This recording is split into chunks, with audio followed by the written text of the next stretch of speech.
There are people who cut everyone off, not gradually, abruptly, complete severance. You'll find them deleting contacts, ignoring messages, disappearing from group chats without explanation. The silence, the finality, the completeness of their exit. They aren't heartless or cruel. They're protecting something the world doesn't understand, something that feels more like survival than abandonment. But here's what nobody talks about. Even they carry guilt. They scroll through old photos and feel the weight of ghosts, because society says loyalty means staying, but their nervous system whispers that leaving is the only way to breathe. Every relationship feels like weight accumulating in their system. Psychologists describe this as relational overwhelm.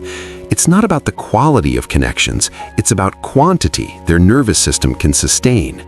Each person carries expectations, needs, emotional maintenance requirements. Researchers studying social capacity find that some individuals have significantly lower tolerance for relational complexity. Their brain processes each connection as ongoing obligation.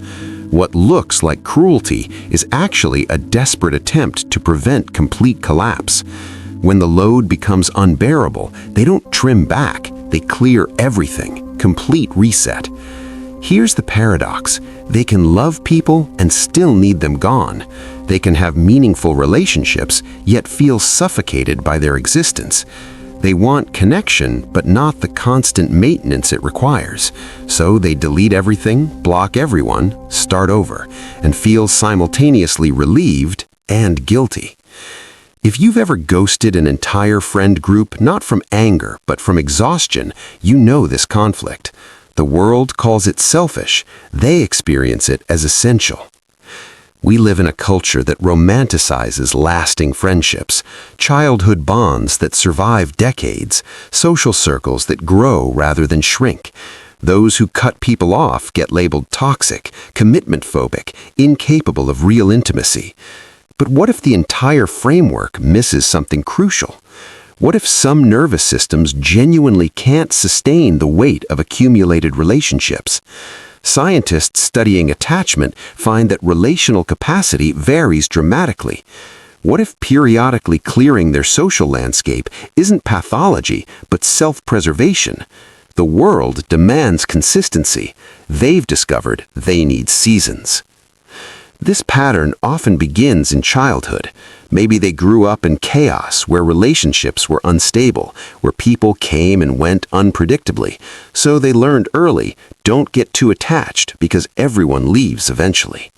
Or perhaps a sensitive child who absorbed everyone's emotions, who became the therapist, the fixer, the one everyone leaned on, until the weight became unbearable and the only solution was complete withdrawal. Over time, that pattern crystallized. When overwhelmed, disappear. When suffocated, cut ties. Not from cruelty, from a nervous system that never learned sustainable boundaries. But here's the truth. People who periodically clear their social circles often possess brutal self-awareness. They know their limits. They recognize when they're operating from obligation rather than genuine connection. Their radical pruning isn't coldness, it's honesty. They refuse to maintain relationships from guilt. Research on authenticity shows that quality connections require genuine desire, not forced loyalty.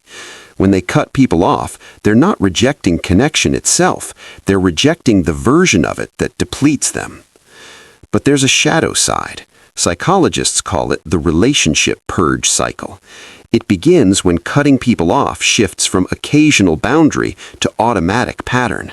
When every relationship eventually feels suffocating, the pattern tightens, connection forms, excitement fades, maintenance feels burdensome, they ghost completely. The relief reinforces the cycle.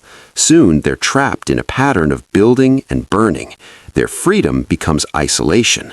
Their boundaries become walls. What started as self-protection becomes self-imprisonment. In ancient tribes, group size was limited by survival constraints, but modern society demands more. Social media connections, work networks, extended family, old friends, new acquaintances, the pressure to maintain everything simultaneously. But what if some people are wired for smaller circles? What if their periodic purges aren't dysfunction, but adaptation? They're not rejecting human connection, they're rejecting the modern mandate that all connections must be permanent. It's a quiet rebellion against relationship hoarding. The path forward isn't maintaining relationships that drain them. It's learning the difference between healthy boundaries and scorched earth. Therapists recommend communication before elimination. That might mean telling people honestly, I need space instead of vanishing, setting limits before hitting breaking point.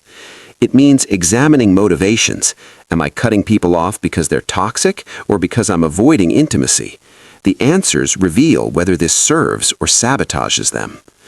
Why does cutting everyone off feel necessary?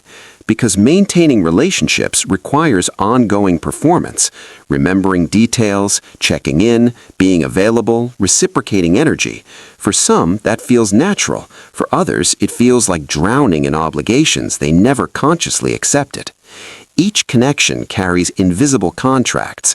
When they cut people off, they're not rejecting the individuals, they're rejecting the accumulated weight of who they're expected to be across multiple relationships. In solitude, that pressure dissolves. Here's what others miss. People who cut everyone off often form incredibly deep connections with the few they keep. They don't spread themselves thin. When they choose to stay, it means something profound. They've decided you're worth the wait.